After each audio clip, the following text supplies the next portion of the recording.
In the name of Allah, the All-Beneficent, the All-Merciful. Imamah is established through the explicit mention, Nass, of Allah and His Messenger, not through the choice and allegiance of the community, Ummah. It is a must for every Imam to give a Nass, explicit mention, about his successor Imam who must be obeyed after him. Some arguments about this have been mentioned in the previous parts. It must be remembered that our scholars are unanimous on this point, that Imam is always appointed by Allah and His Rasul, Messenger. The Abbasids say that it is through Nass or Miraz, inheritance, and the Zaydis say either through Nass or through an invitation given by Imam himself. All the Bakris and Umaris say that Imam is appointed either through Nass or through the choice of the leading people of the community. There are many arguments based on logic, in favor of our stand. First argument. As is known by now that the Imam must be infallible, and infallibility is an unseen or hidden matter, which is known to none but Allah. It is essential that the Nass should be from Allah, because only He knows about infallibility, none else. Second argument. It becomes known, by observing the habits of the children of Adam, mankind, and the nature, and leanings of the people of the world that, when they do not have, over them, a powerful ruler or a strong king who can prevent them from injustice, oppression, lust, and such other evils, many people become desirous of suppressing and exploiting the members of their own species, and to overpower others through high-handedness and murder and so on, which will cause all sorts of corruption and chaos for the entire society and deprivation of peace and tranquility. It is certain that Allah Almighty does not like such a situation, as He says. And Allah does not like mischief. 205. So, it is for Allah Almighty to remove corruption, and this does not occur automatically. Rather, it is necessary that the administration and management of the mankind must be entrusted to a person who may never deviate from the path of welfare, truthfulness, and justice, and fair play, and who may protect the interests of all, in the matter of both this world and the hereafter, in accordance with the divine Shariat, code of life. So, if Allah does not appoint such an Imam, in every age, it would imply that He is pleased with corruption. But corruption is an ugly thing. Allah cannot be pleased with an ugly and improper thing. Third argument. It has been proved through both texts and logic that Allah always cares the most, on account of His extremes love for His servants, for the guidance towards the right path of their welfare, in the matter of their lives in both the worlds, on earth and in the hereafter. It is mentioned in the Holy Quran. Verily the merciful Allah is very kind to the servants. 207. The proof of His being extremely kind and merciful for His servant is that He never allows any shortcoming in the details of acts and deeds. Therefore He has made His servants aware of even little things like depilation and mustache cutting, and about cleaning of private parts with stone and water, and even about copulating, through His merciful and kind messengers explicitly. Thus, it becomes clear that it is extremely essential for the messenger to appoint his Caliph or successor, who may protect the laws, rules, and regulations of the Shariat, after his messenger's departure, and who may defend his followers from enemies and opponents, and that this is more important and essential than the aforesaid details. Now, when Allah is never slack, even in the matter of things of little importance, then how can He neglect the most important need of perfecting such great essentiality, which is the greatest pillar of religion? So it must be believed that Allah has appointed such an Imam, who is the ruler of all servants. So when He revealed to the Holy Prophet, peace be upon him, to appoint his successor, Imam, all the Muslims agreed that the Nass was in favor of none but Amirul Momineen al-Imam Ali, peace be upon him. Fourth argument. The Bakris and Umaris agree that, according to the divine rule, Allah has never called back, that is, made to die any of His messenger, right from Adam to Khatam, Prophet Muhammad, peace be upon all of them, without appointing their successor. The same had been the rule of the Holy Prophet too, peace be upon him. He had never left for any travel or any battlefield, without first appointing his Caliph in Medina. Even, when he did not go out of town, he used to appoint rulers for every place where Muslims lived, either in a small numbers or a big. Even, while sending someone for a battle, he never failed to appoint a chief or leader, and this appointment never depended on the liking of the people. He himself used to make such appointment, according to the divine command. This was his rule during his every absence, be it a long or a short one. How then could he leave the administration, according to Shariat rules of all the Muslims of the world till the day of resurrection without appointing an Imam? Fifth argument.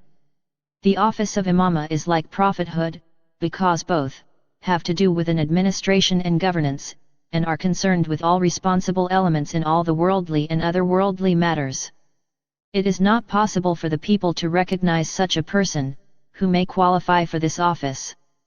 Because, even if it is their unanimous choice about a person, that selection will be according only to their defective mind and reasoning, and wrong selfishness, self-interest which cannot be in accordance with an overall common interest, and the divine wisdom. Everyone will propose the name of only that person who will be, in his opinion, useful for him or his community. Of course, such unanimity is possible under pressure, such as in the government of tyrant, oppressor kings and dictators. It cannot be imamah or leadership of the general public, and so not a religious and legitimate rule. Again, if the masses can, according to divine strategy, select an imam, they can also select a messenger or prophet, which is wrong unanimously. It is worth noting that, suppose, at some place, a king dismisses the governor, but does not appoint anybody else, in that post, or if the administrator of some place goes out of station, but appoints no one in charge of his office to take care of the public, but leaves the matter to the choice of the people, then, certainly those who do not believe that an imam must be appointed by Allah, will criticize the above-mentioned governor or ruler severely. How strange that, those who find fault with the above-mentioned situation think that, it is all right in the case of Allah and the Messenger, and say that the Holy Prophet, peace be upon him, passed away from the world, but he did not appoint anyone as his successor, but left such selection to the public. Sixth argument. Take for granted that the Ummah, Muslim community, gives up all selfishness and desires, and selects an imam after a serious and sincere thought. But since to err is human, it is possible that someone makes some mistake in selection, and they may leave aside a proper person, and select an unworthy fellow, as often happens in kingdoms and dictatorships and general elections, wherein they elect a person for a period, considering him quite fit, but subsequently their choice proves to be erroneous. This matter will be discussed in depth in the future. Seventh argument. Take it for granted that the selection of an imam by an ummah itself is correct and all right, but it is quite obvious that the most merciful Allah is the knower of all open and hidden matters, and is most aware of his servants, and of who is appropriate for which work or job. Verily this is quite easy for him. Then despite this fact, to give it up and to entrust it to others, who hardly know these things, is like preferring a less preferable thing, and it is improper and ugly and impossible on the part of the omniscient, omnipotent, omnipresent, and the all-wise Allah. 8th argument. If the selection of imam is at the discretion of the ummah, then there are two possibilities. Their selection will be erroneous. Now, since the Creator knew beforehand that they will be making mistakes, it will be extremely ugly on the part of the omniscient and all-wise Allah, who is very kind and merciful, to entrust such important matters of managing religious affairs, and training of the Ummah to those who err, and select tyrant rulers. The Omniscient can never do this. Moreover, when the divine knowledge had encompassed that people would be selecting a worthy person for imamah, though it is extremely difficult to recognize such a man, and to make the people recognize him, and to prepare them for his obedience, and to remove the enmity of the quarreling, and the envy of the envious for people, but as it is quite easy for the Lord of the universe, it is extremely ugly on his part to leave so much hard work to others, and to appoint a group of weak persons for such a big job. It is totally impossible on the part of the omnipresent, omnipotent and omniscient. He himself asserts, Allah likes ease for you and does not want hardship. 2, 185. Again he says, He has not laid upon you a hardship in religion. 22, 78. And what is more difficult than the above-mentioned task? This argument combines the past two arguments.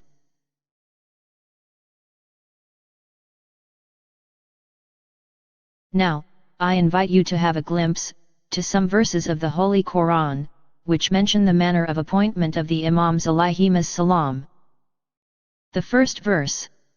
The Lord of the universe asserts, Today, I have perfected for you your religion, and have concluded my bounties on you. 5, 3. The entire Ummah agrees that, after prophethood nothing is more essential than Imamah, that is, overall leadership for them, because if there is no Imam, there will very soon be no sign of either religion or the believers, that's to say, Islam of Muslims. Thus, both the religion and the Ummah or Millah, will still remain in dire need of an Imam, without whom they will remain imperfect.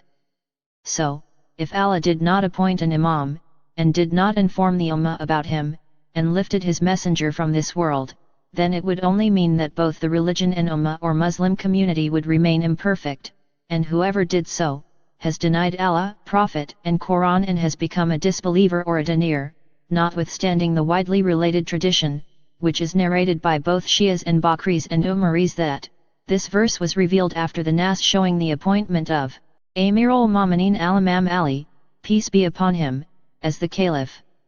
We shall mention them now. Those verses are, the Almighty has said in many verses that we have mentioned everything in the Quran, such as, Surah Al-An'am 6, 38. And, there is no animal that walks upon the earth, nor a bird that flies with its two wings, but they are general like yourselves, we have not neglected anything in the book, then to their Lord shall they be gathered. And in Surah An-Nahl 16, 89. And, we have revealed the book to you explaining clearly everything, and a guidance and mercy and good news, for those who submit. And similar other verses which convey that, there is nothing about which we have not said in the Holy Quran. Now, the command about Imamah and his appointment is the most important command, and also very essential, which has certainly been mentioned, and not left out. He must not have left it to others to decide, and whoever will say in opposition to this, will deny Quran and become an apostate.